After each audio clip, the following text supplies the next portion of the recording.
మహారాష్ట్ర ఎన్నికల ప్రచారం సందర్భంగా తెలంగాణ ప్రభుత్వాన్ని టార్గెట్ చేస్తూ ప్రధాని మోడీ చేసిన వ్యాఖ్యలకు మంత్రి తుమ్మల నాగేశ్వరరావు కౌంటర్ ఇచ్చారు. తెలంగాణ ప్రభుత్వం రైతుల పక్షపాతి సర్కార్ అని చెప్పుకొచ్చారు.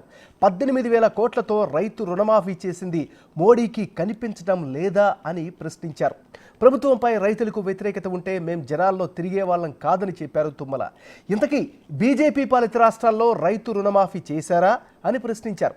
అధికారంలోకి రావాలి అనే యావ ఒకరిదైతే అధికారం కోల్పోయిన బాధ మరొకరిదంటూ బీఆర్ఎస్ పైన విమర్శలు చేశారు. మరోవైపు గాంధీ భవన్లో ఆయన ప్రజల నుంచి విజ్ఞప్తులు స్వీకరించారు. సమస్యల పరిష్కారానికి హామీ ఇచ్చారు.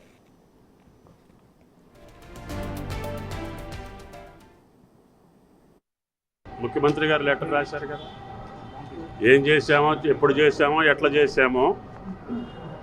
అది రుణమాఫీని గురించి పట్టించుకోనటువంటిది ఏ రాష్ట్రంలో కూడా ఆ పథకాన్ని అమలు చేయనటువంటి మోడీ గారు మాట్లాడటమే ఆశ్చర్యం. బీజేపీ పాలిత రాష్ట్రాల్లో ఎక్కడైనా చేసి అదే పద్ధతిని అవలంబించమన్నా కూడా తెలంగాణ ప్రభుత్వం సిద్ధంగా ఉంది. మేము చేసింది చెప్పాము, చేయాల్సింది కూడా చెప్పాము, భవిష్యత్తులో అవి కూడా చేస్తాం. గత 5 సంవత్సరాల్లో పంట రుణం తీసుకున్నటువంటి రైతు యొక్క రుణమాఫీ చేసే బాధ్యత కాంగ్రెస్ ప్రభుత్వాన్ని, తెలంగాణ ప్రభుత్వాన్ని. ఇప్పుడు వరకు 2 లక్షల వరకు ఉన్నటువంటి రైతులకు చేశాము, 2 లక్షల పైన ఉన్నటువంటి రైతులకు కూడా చేస్తామని చెప్పాము. దానికి షెడ్యూల్ ప్రకటిస్తాం. ఇక్కడ అధికారం రావాలని ఆశించుంటారు, మళ్ళీ రావాలని కోరుకొని ఉంటారు. అధికారం కోసం మాట్లాడే మాటలు తప్ప రైతుల కోసం మాట్లాడే మాట కాదు. రైతుల కోసం మాట్లాడే మాట అయితే దేశం మొత్తానికి ఒకటే మాట మాట్లాడాలి. ఆయన ఆర్థిక మంత్రిగా రుణమాఫీ ఏ రకంగా చేశారో అదే పద్ధతిలో కంటే మెరుగైన పద్ధతిలో ఈ ప్రభుత్వం చేస్తుంది. ఆయన గారికి అన్నీ తెలుసు. ఆయన గారు ఆర్థిక మంత్రిగా ఉన్నప్పుడు చేసిన దానికంటే ఆ రోజున 5 సంవత్సరాల్లో 4 విడతలుగా చేశారు ఆయన ఉన్నప్పుడు. ఇప్పుడు మొదటి పంట కాలంలోనే, అధికారం వచ్చిన మొదటి సంవత్సరంలోనే అస్తవ్యస్తంగా ఉన్నటువంటి ఆర్థిక వ్యవస్థని సరిచేసుకుంటూ ఈ రోజున 25,000 కోట్లు, రైతు బంధుకి 7,650 కోట్లు, రుణమాఫీకి 18,000 కోట్లు మొదటి పంట కాలంలో చేసినటువంటి ఏకైక ప్రభుత్వం భారతదేశంలో తెలంగాణ ప్రభుత్వం, రేవంత్ రెడ్డి గారి ప్రభుత్వం.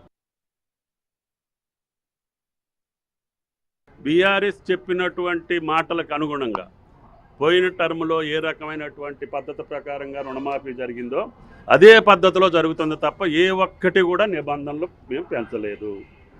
వాడు కావాలని మాట్లాడితే నేను చెప్పలేను. అధికారం పోయిందని ఒకళ్ళు, అధికారం కావాలని ఒకళ్ళు మాట్లాడుతున్నారు.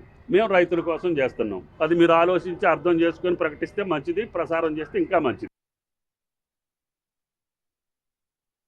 రైతులు సంతృప్తిగా ఉన్నారు, చేస్తారనే నమ్మకంతో ఉన్నారు. గత 10 సంవత్సరాల్లో ఆస్వాదించినటువంటి రైతులు, రుణమాఫీని అనుభవించినటువంటి రైతులు ఈరోజు 10 నెలల్లోనే వాళ్ళ కళ్ళల్లో వెలుగులు చూసి వీళ్ళు నొప్పులు కక్కుతూ ఉంటే నేనేం చేస్తా. రైతులు ఎక్కడైనా వచ్చి మాకు చెయ్యరు అనేటటువంటి భావన ఉంటే మమ్మల్ని ఊరుకుంటారా? మేము రోజు రైతుల్లోకి వెళ్తున్నాం కదా. మార్కెట్ కమిటీ చైర్మన్ల ప్రమాణ స్వీకారంలో వేలాది మంది రైతులు వస్తున్నారు. ఏ ఒక్కళ్ళు కూడా రుణమాఫీని గురించి అడగలేదు. ఎందుకు అడగలేదనంటే ఈ ప్రభుత్వం మీద ఉన్న నమ్మకం. 25,000 కోట్లు 10 నెలల్లోనే చేశారు. ఇంకొక 25,000 కోట్లు వేయాల్సి ఉంది. బడ్జెట్లో 50,000 కోట్లు పెట్టినటువంటి ఏకైక ప్రభుత్వం భారతదేశంలో తెలంగాణ ప్రభుత్వం. మరి అటువంటి ప్రభుత్వం ఎక్కడన్నా భారతదేశంలో ఉంటే మోడీ గారిని చూపించమనండి, బీఆర్ఎస్ వాళ్ళని చూపించమనండి. మాకు